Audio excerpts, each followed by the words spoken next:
So often in trying to understand compost and components and aged compost versus relatively new compost or biochar or worm castings, you don't often get to see these ingredients all at the same time in one place.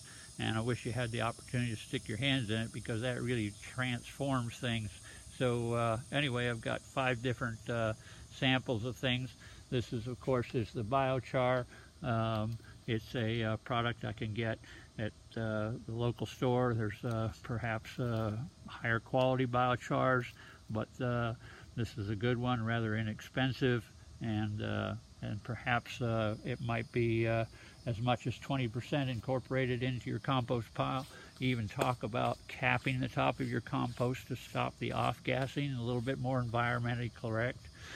This is an interesting product as far as the transformation. It's relatively over instant gratification. You take your oak leaves, grind them up, and then create a slurry out of 1 part manure. In this case, I think I used rabbit manure, and 2 parts water. Put it through the paint stir drill head and get a good mix, and then put that slurry, mix it in with your leaves in your wheelbarrow, and well, about 2 or 3 months later, you'll start to see some things changing. There's always debris you're finding at any process. I may end up filling a trash can full of plastic, those daggum stickers that are such a nuisance. But if you compost that plastic, then you're not getting a higher quality product, because that heat is going to be breaking down that plastic. And yeah, you may not be able to see it, but please don't feed it to me and my food. Anyway, it's always a process of picking out plastic and foreign debris. Anyway, the worms are still very much engaged in this. This little guy probably didn't like traveling too much, but he's still with us, working that oak leaf manure product, and I think there's several uses. It's rough getting started on these projects, and I don't mean to simplify them, but when you get to the point of where you got 4 or 5 bins full of different materials, it's very self-empowering.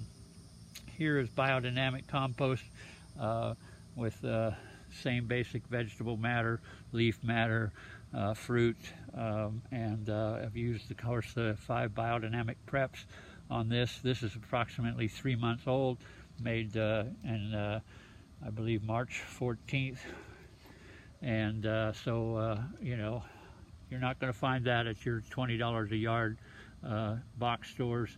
So this is the advantage of you doing your own work, your own process, and getting the quality you want.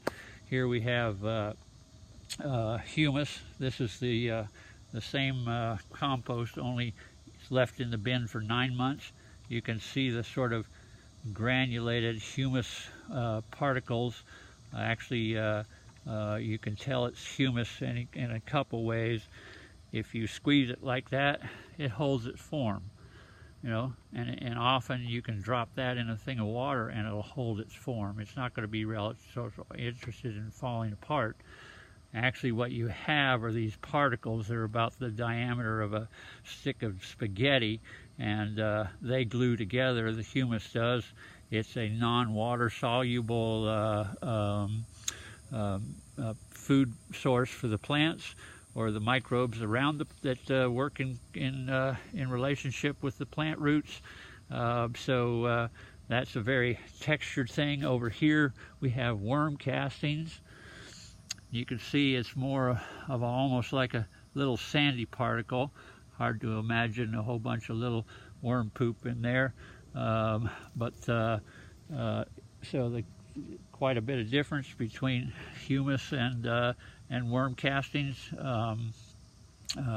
You can see much more of the colloidal effect of the humus versus the castings are a little bit more individual. Compression, similar, yeah. Compression, maybe wants to be a little more substantial as far as holding together. Yeah. Falls apart fairly quickly. That's the oak leaf and manure, and then this is the 3-month-old. Very little cohesiveness in there. So, and then the biochar for whatever it's worth. Yeah. So there you have. There's all the ingredients. I encourage you to build several compost piles. Get one to get to this humic state, and then you can do wonderful testing between, and we can walk through that at a later time on how to test to find out what you've created, whether it's worth a hoot. I had this tested through Waters Agriculture in Georgia. That's the closest one to me. So Waters Agriculture tested it. The pH is down around 7. From what I understand from Humus, it should be closer to 1 or 2. But it's not scientifically spec'd out yet, and I don't think it ever will be. But that's the story. Humus, it is a life form, and it has a certain element of coolness to it. As you dig down 2 or 3 inches, you can clearly feel the difference between my 90, 100 degree weather out there and the temperature in here. The worm casting is similar to that, but not quite as cool. And the probably I'd have to say the biochar is even cooler, but I'm not sure I would call that a life form. Maybe it's just absorption of water.